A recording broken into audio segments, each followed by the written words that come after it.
Sir मैं कुछ और क्वेश्चंस ले रहा हूँ। मेरा 3 बार आईवीएफ फेल हो गया जबकि 5AA ट्रांसफ़र हुआ था। इसका क्या रीज़न हो सकता है सर? रिकरेंट इम्प्लांटेशन फेलियर का रीज़न खोजना बड़ा कठिन है।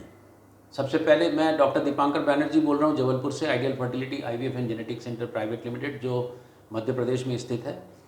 और मेरी वाइफ डॉक्टर रिंकू और बेटी मिस ईशानी बहुत अच्छी एम्ब्रियोलॉजिस्ट हैं। हम रेगुलरली ब्लास्टोसिस्ट ट्रांसफ़र इक्सी करते हैं। ये जब 5AA ग्रेड का ब्लास्टोसिस्ट नहीं बैठता है तो बहुत तकलीफ होती है एम्ब्रियोलॉजिस्ट को, क्लिनिशियन को और पेशेंट को। बट यदि रिकरेंट इम्प्लांटेशन फेलियर हो रहा है तो बहुत सारी चीज़ें हमको एंडोमेट्रियम में देखनी पड़ती हैं। मेरी कोशिश ये रहती है कि यदि पेशेंट यदि राजी होते हैं, कपल यदि राजी होते हैं, तो एक एटलीस्ट एंडोमेट्रियल रिसेप्टिविटी एरे करके फ्रोजन एम्ब्रियो ट्रांसफ़र करने का। ये चीज़ें हमारे साथ भी होती हैं, बट 5AA का ट्रांसफ़र करके फेलियर होना थोड़ा कम है, सक्सेस रेट अच्छी होती है। ट्विन प्रेगनेंसी में क्या क्या रिस्क हो सकते हैं? ट्विन प्रेगनेंसी में दो प्रकार के ट्विन्स होते हैं। एक मिनट। ट्विन दो प्रकार के होते हैं। एक होता है कि यदि यूट्रस के भीतर आप देखोगे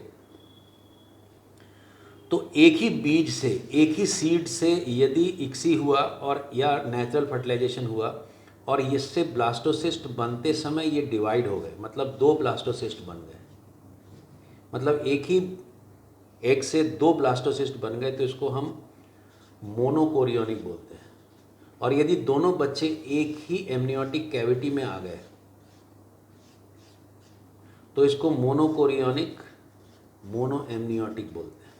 ये मैं इसलिए बता रहा हूँ, ये कुछ टेक्निकल चीज़ें हैं जिसमें कि यदि आप ध्यान देंगे तो मोनोकोरियोनिक मोनो एमनियोटिक ट्विंस ये अधिकतर आइडेंटिकल ट्विंस होते हैं, मोस्टली मतलब आइडेंटिकल ट्विंस ही होते हैं। यदि आईवीएफ के करते समय जैसे बहुत सारे एग निकल रहे हैं, उस एग में आप इक्सी कर रहे हैं या नेचुरल फर्टिलाइजेशन हो रहा है, दोनों के ब्लास्टोसिस्ट बन रहे हैं और ये दोनों जाके बैठ जाते हैं बच्चेदानी में, तो आपके पास में दो सैक रहेंगे अलग अलग, दो प्लेसेंटा रहेंगे अलग अलग, इसके भीतर बच्चा रहेगा। ये डाइकोरियोनिक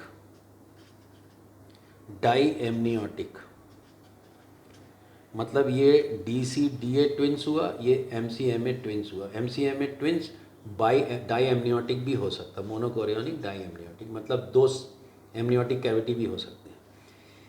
ट्विन प्रेगनेंसी में मोनोकोरियोनिक मोनो एमनियोटिक, जो मोनोकोरियोनिक ट्विंस है, इसमें रिस्क ज़्यादा रहती है। क्या रिस्क रहती है कि हो सकता है कि एक ट्विन दूसरे ट्विन से ब्लड ले ले या फिर उसको ग्रो ना करने दे। तो ये चीज़ें मोनोकोरियोनिक मोनो एमनियोटिक ट्विंस में चौथे पाँचवें महीने से स्टार्ट हो जाती हैं। इवन एंटी स्कैन के समय भी हम पता कर सकते हैं कि इसमें ट्विन टू ट्विन ट्रांसफ्यूजन हो रहा है कि नहीं हो रहा।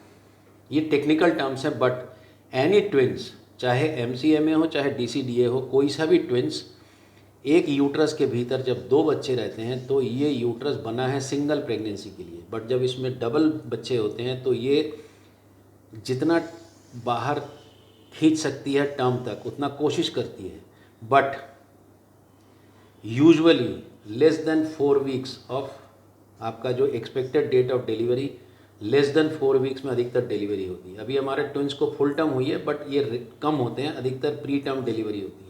तो प्री टर्म डिलीवरी का एक अलग मुद्दा होता है बच्चे के लिए।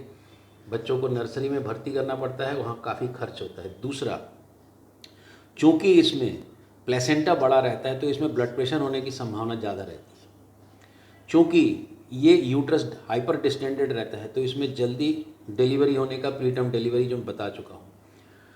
चूँकि इसमें यूट्रस का साइज़ बड़ा होता है तो पेशेंट को नॉर्मली प्रेगनेंसी कैरी करने में दूसरों की अपेक्षा ज़्यादा तकलीफ़ होती है।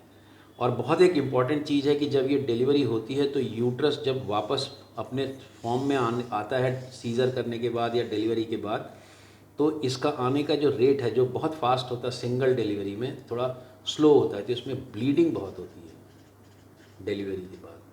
ये चीज़ें आपको पहले ध्यान रखना पड़ेगा कि आपके पास में यदि आप ट्विन प्रेगनेंसी कैरी कर रहे हो तो आप एक हाई रिस्क ग्रुप में आते हो और आपको लगातार डॉक्टर को दिखाते रहना चाहिए।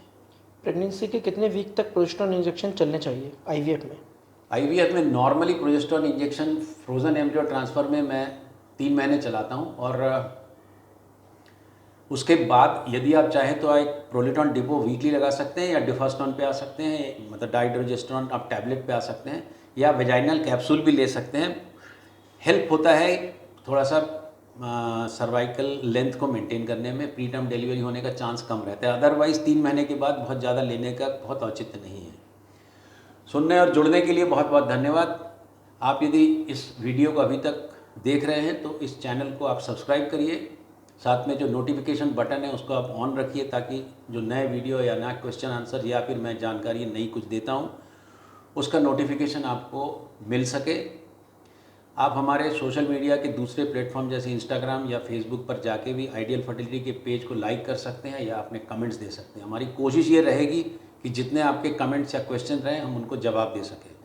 पूरे जवाब देना संभव नहीं होता, और मैं गुजारिश ये करता हूँ अपने साथियों और जुड़ने वालों से कि किसी के ट्रीटमेंट संबंधी क्वेश्चन कम करिए, ताकि हम आपको स्पेसिफिक आपके लिए जवाब दे सकें। सुनने और जुड़ने के लिए बहुत बहुत धन्यवाद।